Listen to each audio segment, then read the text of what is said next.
Willette Alston and McNeal are longtime residents of the town of Awendaw, and they say they're seeing a shift in the town that they love. That's why she's running for mayor and he's running for town council. They talked to me about the issues that they want to tackle if elected for this edition of Quintin's Close-Ups. And if you haven't already, subscribe to my YouTube channel and like Quintin's Close-Ups on Facebook. Willette Alston and McNeal. Welcome to Quintin's Close-Ups. Thank you, sir. Welcome. Thank you. Thank you. You're very welcome. I know, Ms. Alston, obviously you're running for mayor of Awendaw, and Mr. McNeal, you're running for Awendaw Town Council.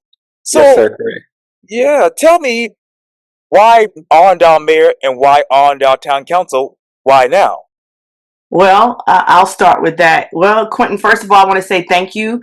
Thank you for the opportunity for us to come on and have this quick but informative interview with you.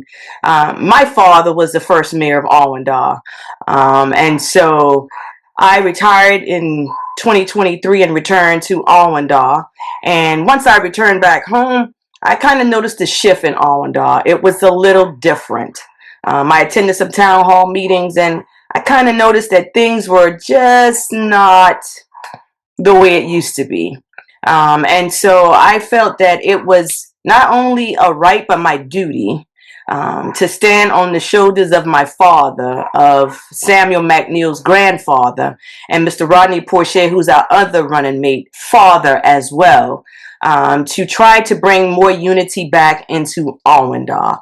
And so for me serving my country for 33 years, I said, why not? I think that we need a change in Awendaw. We need Awendaw to be back to the place where we were brought up and raised all our lives. And so that's why I decided to run for mayor. Just to try to bring some unity back, try to change some things for the positive, of course, and try to give some calm, if you would, to our town. Mr. McNeal, why this? Why now? I'm about the same as Miss Willette. Like she said, my grandfather was one of the founding council persons on our town council. When he passed away, my father took his seat. And now my father is stepping down, and I feel like it's my turn to step up. We're standing on the shoulders of many leaders in our community that have worked tirelessly for the last 30 years since Awendaw has been a town, and even before that. And I think it's time for them to now take a rest, and time for the younger ones to step up and grab the reins of this town and lead us in a better direction than where we're headed now. And I know, Ms. Willette, you touched on it a little bit, but obviously, as you all know, Awendaw was incorporated back in 1993 when I was probably 7 years old. Actually, Quintin, it was 1992. Wow. And it was 1992 because my son was born on the 16th of August, 1992, and the election was held August 18th, 1992. So 33 years ago. Ago. What is the biggest difference about the town of Awendaw from when you knew it to right now? Well, it's a shift. We're divided. The town is divided. We have a shift where everyone is talking about, large scale development. Right. And I understand that. We all understand that. But there are other things in Awendaw that needs to be addressed. There's the infrastructure. I live on Porcher School Road, and if it rains heavy enough, I can't get to my home because the ditches need to be cleared out. We have the traffic light, or the light, or the lack of, I should say, of a traffic light or a caution light at the intersection of Seawee Road and 17. There are so many other things that we need to concentrate on. And we do understand that growth will happen, but team unity, and that's our team unity, we're running on bringing back the unity of the town. We're running on looking at the town holistically. We understand growth will happen because we do understand, a town without growth will die. But we're looking at small and smart growth. It's going to happen, and we want to slow down that growth. And so things have changed. I can recall, and Mr. McNeal Samuel is he's a lot younger than I am, but I can recall growing up when everybody got along. It didn't matter what your color was, white, black. If you were seen, and at that time we had the Piggly Wiggly in Mount Pleasant. So if you saw somebody at Piggly Wiggly in Mount Pleasant and you knew they were from Awendaw, you may not know their name, but you knew for a fact that they were from Awendaw. And that has left. And since we have been doing boots on the ground and going out to various new communities, we're trying to bring that back. We're really trying to bring that type of community love back to Awendaw. Mr. McNeal, I want to get to you in just a second, but Ms. Alston, you touched on a whole lot of things that I really want to break down. How do you actually grow the town of Awendaw with smart growth right now? Well, first of all, we gotta stop the growth where it is right now. We have to stop. And so how to grow that, we have to talk to local developers, not the national developers, the local developers. There are some local developers in the Mount Pleasant, in the Charleston area that may, want to come out to Awendaw. And so, if Team Unity is elected, we're going to sit down and have conversations. And they're going to have to, meet us at the table. They're going to have to say, hey, this is my plan. And we're going to have to say, hey, well, this is our plan. And we want to make sure that we have affordable housing here in Awendaw. We want to make sure that the young family starting out, the school teachers that are trying to move out this way, have an affordable home, but a nice home as well. So it all starts with the town council and the developers who are trying to come in. And honestly, we don't want national developers. We don't want big tracts of land to come through Awendaw and have 800-900 houses. I will tell you, Quintin, that a lot of talk has been about development. We can't change what has already happened. We have developers who have already had their vested rights. We can't change that. But what we can change is going forward to not have the developers coming in here to try to take over Awendaw. The good thing about Awendaw is we're 85% in the national forest. So it's the 15% that we truly have to worry about. And in doing that, we have to ensure that we teach people how to keep their land and not sell it for pennies on the dollar for big developers to come in here and build. And as everyone knows, that has happened a lot here in the Low Country in several areas, including to where I live here well, I used to live here on the east side of Charleston on the peninsula, but it's happening across the Low Country. But Mr. McNeal, what do you want those incentives to be from the developers? Is it sidewalk? Is it sewer? Is it water? Is it actual infrastructure? It definitely wouldn't be sidewalks or sewers, because that probably would just encourage more large-scale development. But we do want like green spaces in these neighborhoods, extracurricular activities for the youth, because growing up here, we didn't have much. We had to go to Mount Pleasant to be able to enjoy those things. And I'm just turned 30 this year, so here we are many years later, and our children still have to go outside of Awendaw to be able to enjoy just extracurricular activities. So, well, let me just ask: where can you act? Where would the green space be ideally? Right down the town of Awendaw, Ms. Alston.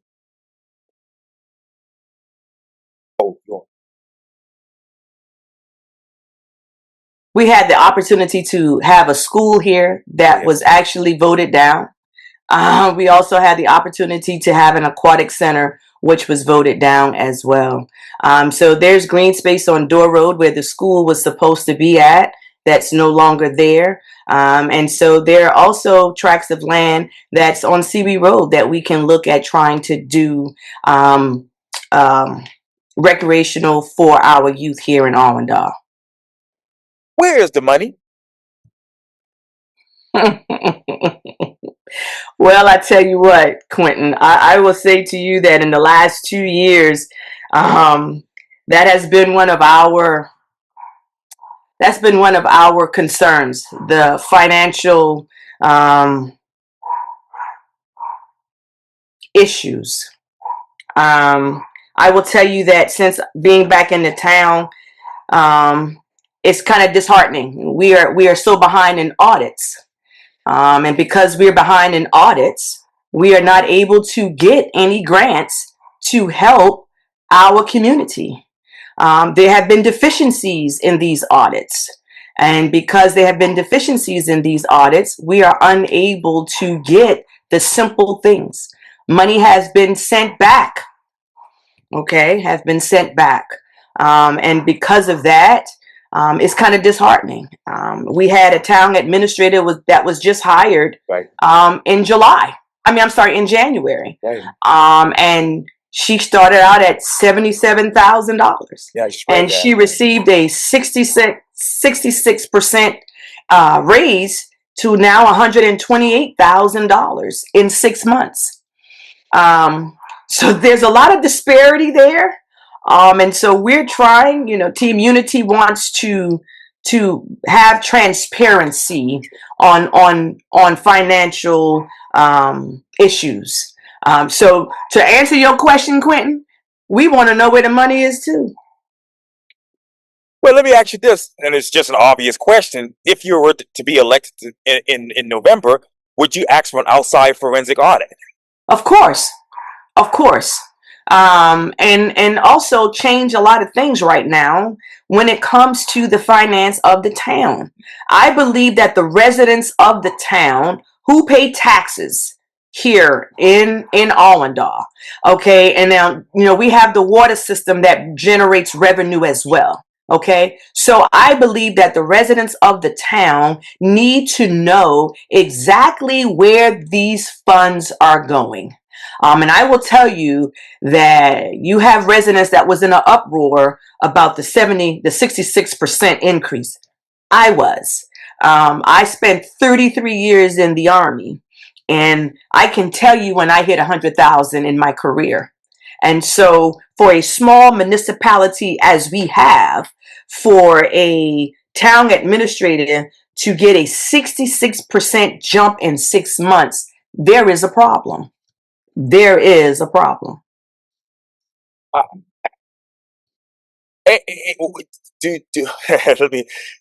Did town council approve this? Yes. That's the only way. And so I will tell you that there's a majority on the town council that has the majority. And so with our current mayor and the other two town councils, it's almost like they can say nay 100 times over, right? And they will still be outvoted. I will tell you, Quintin, that I took running very seriously at the end of 2024. And in February, in July of 2024, I attended a meeting in reference to the town vehicle. Okay, the town vehicle. You had council members who wanted to sell the town vehicle because they felt that the current mayor should not use the town vehicle. Where our current mayor lives and the town hall is about less than a mile. Okay. And she is a female. And so there are meetings that she comes back late at night. And so it was almost like they wanted her to open the gate at 9 o'clock at night when it's pitch black dark to put a vehicle in when she lived, not even a mile away. That bothered me because I felt that there were other things that were more important other than a vehicle. And so as I begin to get more involved, I went to a meeting when we had the different ordinance. We had 3 ordinance: the tree, the moratorium, and the land lot size. And we were filling out surveys to oppose or to be in favor of each ordinance. And now, while we didn't fully oppose the tree ordinance, and I understand there are loopholes, as as they would say, if the tree is dead, if the tree may cause damage to your home in a storm, you can cut the tree down. Okay, I get it. But if I want to grow a garden in my backyard, for the folks who have lived here all of our lives, or even our new residents who have moved from the hustle and bustle of Mount Pleasant or Charleston or even up north, and they want to do a simple garden and they have 3 trees behind their house. Now you got to pay somebody to cut the trees down and then pay the town. Well, in these surveys that we were taking to oppose or be in favor, the opposition for the tree ordinance was very high. I mean, the opposition outweighed the in favor, outweighed it, hands down. And you would think that elected officials that you elected would actually come back to the drawing table and say, you know what? Maybe we need to sit back down with the residents of Awendaw and kind of find out why they feel the way they feel in opposing this ordinance and the other 2 ordinance that they did. Well, Quintin, I will tell you, when they read how many people opposed, guess what happened? All 3 of those ordinances passed. And so that's when I realized that members of council were not listening. They were doing what they wanted to do. And that's disheartening when you are a resident and you are saying to your town council that has been elected that, hey, while we fully don't oppose this, but for the community at large, there's a number of oppositions. Let's go back to the drawing board. Let's sit down. Let's have a meeting under the tree, if you would, to talk about why you had so many oppositions. The land lot size and the moratorium was another one. And in a moratorium, there is no annexation or rezoning. Right. But of course, they found a loophole. And so there were people who lived in Awendaw for 30 plus years. And the town council had the majority of the vote last year. But all of a sudden, 7 months before the election, we had 13 or more families to annex into the town. So things to make you go, And when they annex into the town, I don't know anything about that as far as that is concerned. But did they get water and sewer?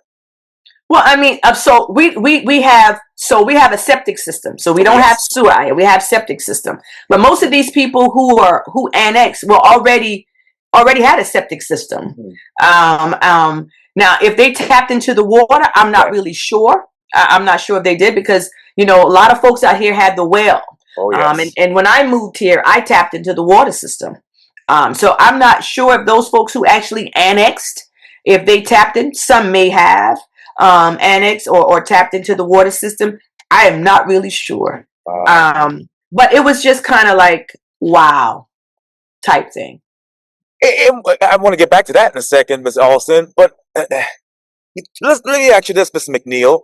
When it comes to that tree committee, the tree issue, I should say, why not form a committee with the people who live in the town of Awendaw and actually have an environmental study first?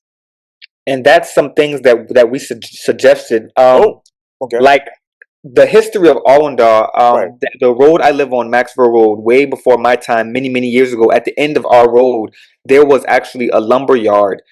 Residents here would clear cut their property, sell the timber to supplement their income. So it's amazing how these days it's such a problem to cut a tree when the history of Awendaw, that's what residents did. Clear cut their property, made supplemental income, and grew the trees back. Wow. Why are they so opposed to this from your perspective? I believe it's to curb development, large-scale development, and to generate revenue for the town. But when we got up and spoke, we said we understand for the developers, but what about the families that have been living here for 100 plus years? You're now kind of twisting their way of life just to fit what you want, and you're not even giving them a chance to give an opinion or give an idea of what they believe could be a solution that works for everyone. What is that one solution that could work for everyone right now, Ms. Alston? Listening, Quintin. Listening. I mean, I grew up in the Army where you can't win wars if you don't listen. you have to listen. And I think that the town of Awendaw could be so much better if council members, and not all council members, if council members would take the time to listen to the residents and not just say the ayes have it and move on. I think that's very disheartening. And don't get me wrong, we as candidates understand that we can't give every resident what they want. And we know that. But we're running on, let's listen to what they're saying. And me growing up in the army and going to the rank of colonel, I had to listen to my senior non-commissioned officers in order for me to be successful. And the same thing with a town council. Sometimes you have to listen to your residents in order to be successful, to help and continue to run a town. And a lot of these town council members, some of them just moved here. And so the history for us runs deep. We are definitely standing on shoulders of giants. And so we want to include everybody in the town of Awendaw. We're not trying to exclude anybody. We want everybody to be united. We want everybody's opinion who come to town hall meetings. And again, we know for a fact that the current town council can't just give in to what everybody wants. That's not a town. We understand that. You're going to have to make decisions that may not be popular decisions, but decisions that may be beneficial to the town. But right now, we don't even have that. Patronize me for a minute. You know what I'm saying? Just patronize me for a minute to listen to what I have to say. But you listen, but you still pass the ordinance anyway. Wow. Well, let me ask you this. Doing this whole debacle between obviously development and, of course, the trees and other issues in Awendaw, how many new residents have actually moved into the town? So I will tell you this, Quintin. When we first started this journey back in July, we sent out about 716, give or take, Samuel, postcards. What was it? 788. 788. And I think in 2 weeks, we went from 788 to 816. Okay. And so I just did a couple of postcards about 2 weeks ago, and we were at 832. And so right now, we have about, give or take a little bit, so don't quote me on this, probably about between 15 and 1,600 residents in Awendaw right now, give or take a little bit. And where are these people actually moving from? Is it from Mount Pleasant? Is it from Georgetown? So we have met people from all walks of life when we have done boots on the ground.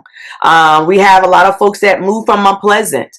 We have folks that have moved as far away from Pennsylvania, from Boston. We met a good resident. He moved here from Massachusetts. And so, they're from everywhere, and they want that small town feel. And I understand that there's rules for everything. But a lot of these residents that moved here, they're moved here so they can have that country feeling. They moved here so they can put a pergola in their backyard and sit under the tree and barbecue, under the tree, where they probably couldn't do that in Mount Pleasant, or they couldn't do that, up north. And so who am I? Who am I to tell anyone what they can and cannot do on their property if they're not affecting anyone to their left, right, front, or back? And so it's almost like we got a big HOA. Okay, when you try to put all of these measurements in place, and you got town council members who've lived here maybe 4 years. And now you want to shut the door on everybody else. But if it wasn't for previous town council members, you wouldn't be here. You wouldn't be here. And you talk about these new residents moving from Massachusetts and Pennsylvania and next door in Mount Pleasant, now probably North Mount Pleasant, which I love. But let me ask you, what has been the growth rate in the town of Awendaw over the past 5 years? Wow, good question. I would say, Samuel, maybe about 30%, give or take a little bit. I might be off a little bit, but I mean the numbers have grown, and people want to move out this way. And Mr. McNeal, how has that data from the pace of growth allowed the town to understand existing and potential future conditions of our town of Awendaw? Well, one thing that a lot of people may not know is when I grew up, when Willette grew up, a lot of the children my age, they've moved away. A lot of the elders have passed on. So there wasn't really a large population of people in Awendaw. So these newer families coming in, a lot of them are young families and they're bringing small children so they can help the town continue to sustain itself for many years to come. Because like I said, a lot of people that were here when I was growing up, they're no longer here in Awendaw. What is the biggest demographic in the town of Awendaw? It currently is white residents. It used to be majority black, but like I said, a lot of people have died. A lot of people have moved away because there weren't much things to do here in Awendaw. So now it is predominantly white. How do you how do you currently accommodate the community in an environmentally and physically sustainable manner? Is that for me? Anyone can take it. Yes, yeah, Could you anyone repeat? can. I Yeah, how do you currently accommodate the community in an environmentally and physically sustainable manner? Well, like Willette said, the majority of Awendaw is the national forest. Yeah. So there is only so much development that can occur, Right. unless the federal government decides to sell the forest, which I doubt. But there's not much more development that can take place, and a lot of these developments really came through after COVID hit because COVID slowed a lot of things down. So they all the fear is that they all kind of came up at one time. At one time, so okay, how many? It wasn't that long ago, but you going back to 2020. How many of these homes that were built in 2020 are just now coming online, as far as the tax rolls and all this other stuff? I would pretty much say maybe 3 or 4 major developments. They've already been approved and had their vested rights prior to COVID. It just they were built out all at the same time post COVID. Post-COVID.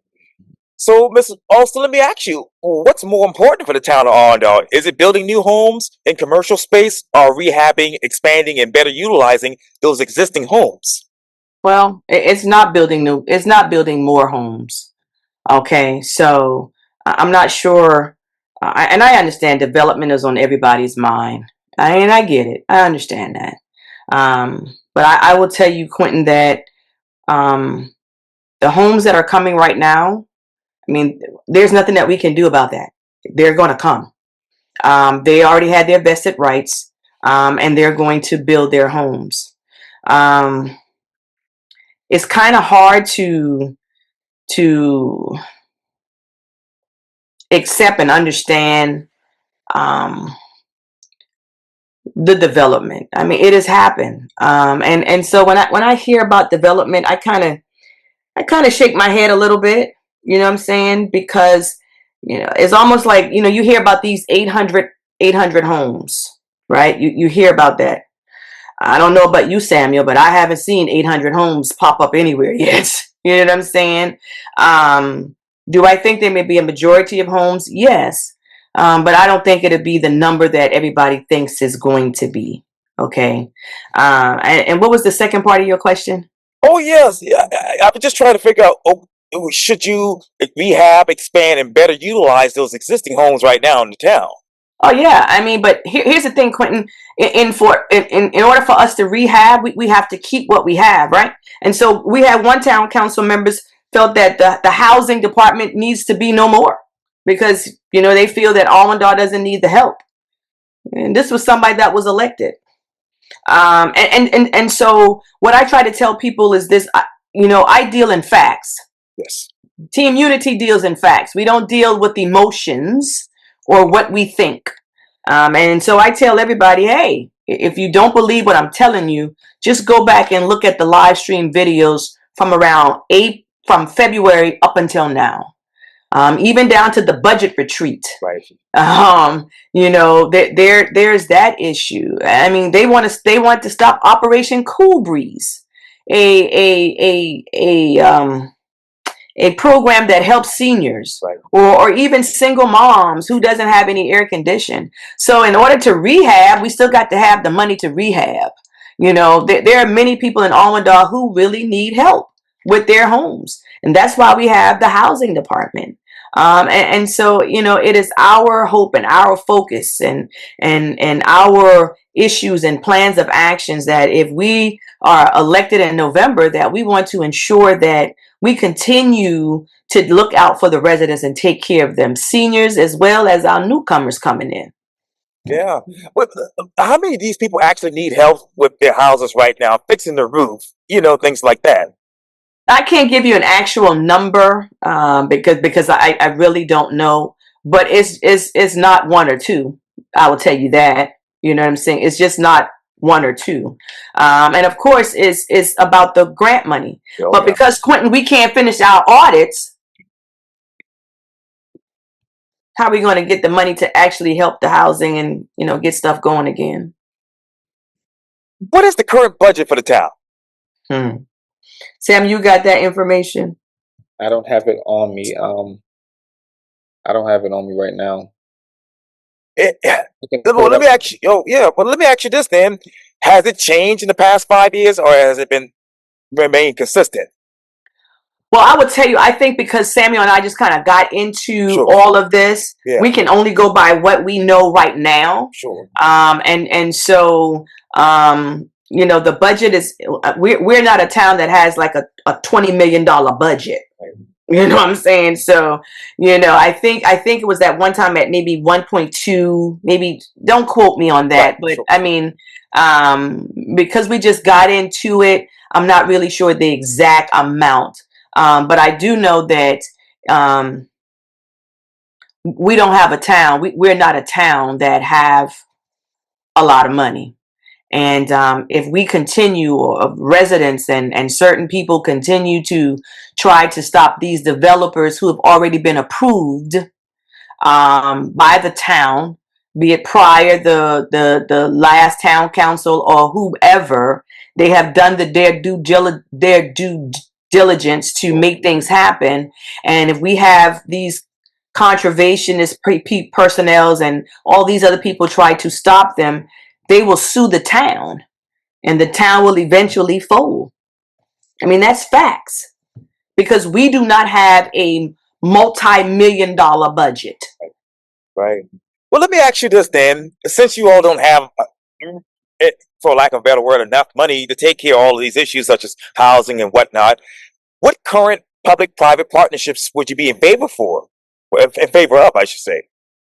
Well, I would tell you, we have a park board here, and we had a member of the park board was even talking about, giving ideas of going with Boeing, and there are different organizations that are out there that can come and help the town if we go out there and ask. But if we don't go and ask, then we wouldn't know. Wow. And let me ask you this, Ms. Alston, because obviously there's been a lot of controversy over the administrator.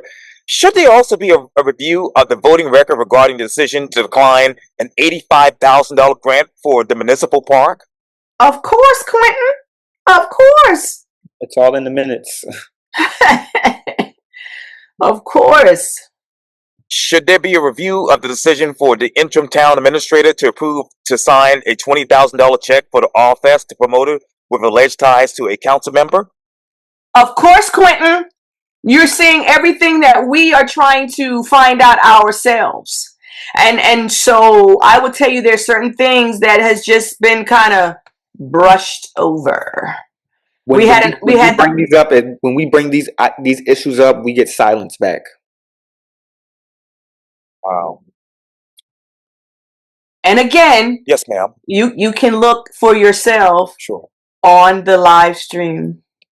Wow. I only have 1 minute left, but what is that one thing that you will do in office besides what you just mentioned earlier? What is one thing that you will do on day one?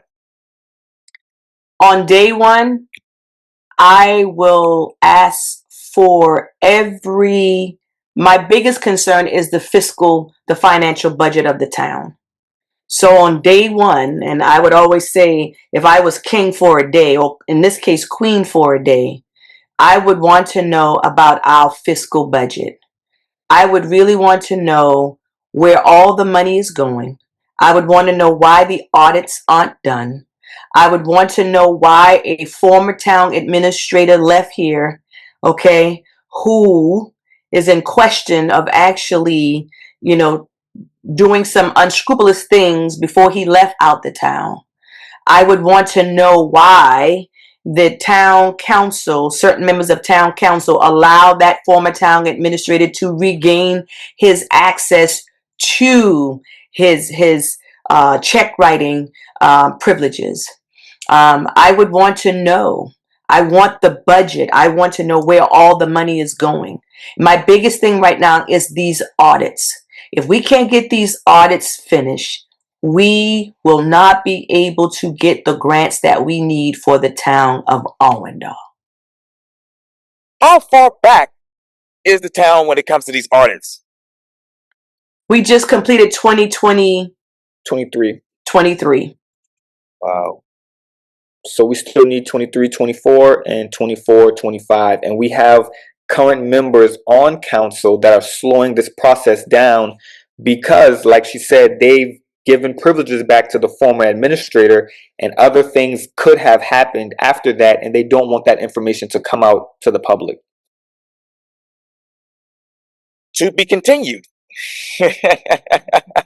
Willette Alston and Gervais McNeal, thank you so much for your time. And again, welcome to Quintin's Close-Ups. Thank you, Quintin. Thank We you, sir. appreciate you. Have a good one. You're welcome. You're welcome.